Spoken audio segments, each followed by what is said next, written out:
Por lo menos unas 90 veces el nombre de Danilo Medina, expresidente de la República Dominicana, entre los años 2012-2020, es mencionado en el expediente acusatorio contra los imputados en el caso Antipulpo, cuyo principal acusado es su hermano Alexis Medina Sánchez, y las menciones a nombre del presidente del Partido de la Liberación Dominicana, en su mayor parte, es por su relación de hermandad con Alexis Medina y de cómo este último aprovechó los lazos sanguíneos para montar una estructura corrupta en varias instituciones del Estado durante los 8 años del gobierno de Danilo. Las menciones del expresidente Medina en el expediente acusatorio Antipulpo ha levantado un avispero en el terreno político dominicano, causando una afrenta de dimes y diretes entre dirigentes PLDistas y los procuradores adjuntos que llevan este caso.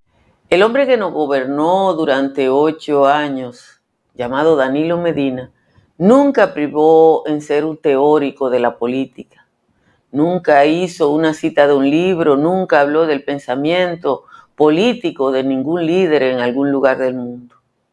El mérito reconocido del hombre de Arroyo Cano, desde antes de su partido llegar al poder, fue su capacidad de hacer amarres. Por esa razón fue presidente de la Cámara de Diputados, siendo que su partido era minoría, y en un momento en el que inició los vínculos con el reformismo que resultaron en la elección de Leonel Fernández en 1996.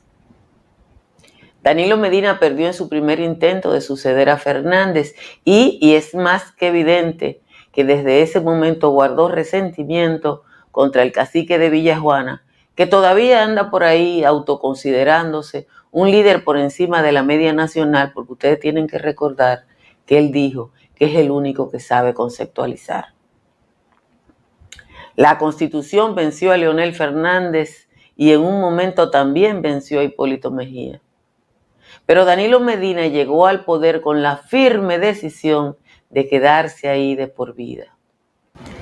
Su reelección, si ustedes recuerdan, fue con un 62% y ese 62% fue anunciado en su campaña electoral. El primer boletín tenía el 62% y terminó de canto a canto en unas elecciones, las más caras de la historia, en la que Roberto Rosario no pudo decir cuántos votos se emitieron, simple y llanamente que el 62% ocurrió. El caso de Brecht y el encarcelamiento de su principal asesor lo tambalearon, pero Danilo Medina sabía que con el poder vencía y que sin el poder le vencían. Quiero recordar que sabiendo que no podía reelegirse, anunció en el 2019 que lo estaba pensando. Quiero recordarle que Danilo Medina hizo ingentes esfuerzos por comprar legisladores y que simple y llanamente no pudo llegar al número necesario, no pudo comprarlos a todos. Danilo Medina fue el presidente que cercó el Congreso y que estableció un sistema de escuchas para controlar lo que pasaba en el Palacio Legislativo. Vencido por las protestas, pronunció un discurso para decir que no haría lo que la Constitución le prohibía, o lo que es lo mismo, que cumpliría con el mandato constitucional que le prohibía intentar un tercer periodo presidencial. Lo que pasó después de ese discurso es que Danilo Medina expulsó a Leonel Fernández de su propio partido y que sacrificó a los aspirantes a una nominación presidencial para seleccionar al hombre en el que más confiaba, el señor Gonzalo Castillo. Si ustedes le ponen asunto a lo que yo le he dicho antes, ustedes van a coincidir conmigo en que la persona que se presenta en el expediente Antipulpo no es ni remotamente la persona que yo les he contado, porque es muy poquito, porque es de dinero de lo que se habla en el expediente Antipulpo. Pero Danilo Medina no solo conformó un entramado para que su familia se llenara de dinero, sino para permanecer en el poder. Lo único que queda claro de Danilo Medina, que enfrentó a la Constitución y a los poderes fácticos del país, es que él no tiene hiel. Y si no tenía hiel para una cosa, no la tenía para la otra. En el expediente se señala que al llegar Danilo Medina al poder en el año 2012, Alexis Medina era un pequeño comerciante de poca reputación, por lo que es inexplicable que haya hecho volúmenes de negocios de miles de millones de pesos sin la omisión o acción de su hermano presidente, y en el expediente se mencionan casos que son violatorios a la ley de compras y contrataciones públicas, como una de las acostumbradas visitas sorpresas que realizaba el exmandatario los domingos en una ocasión a Guayabal de Azua, donde el equipamiento de una panadería quedó a manos de la empresa Swing Suplidores, propiedad de Alexis Medina. En la página 320 de la acusación también menciona que Danilo Medina aprobaba las exoneraciones de aranceles de equipos médicos que fueron contratados en procesos de compras irregulares, donde ganaron las empresas relacionadas a Juan Alexis Medina para suplir 56 hospitales intervenidos en ese gobierno. Para las solicitudes de las exoneraciones de los equipos médicos, el acusado Francisco Pagán Rodríguez realizaba una solicitud de exoneración al presidente de ese momento, Danilo Medina Sánchez, quien la aprobaba y enviaba al Ministerio de Hacienda para su ejecución en la Dirección General de Aduanas. El documento también señala decisiones del expresidente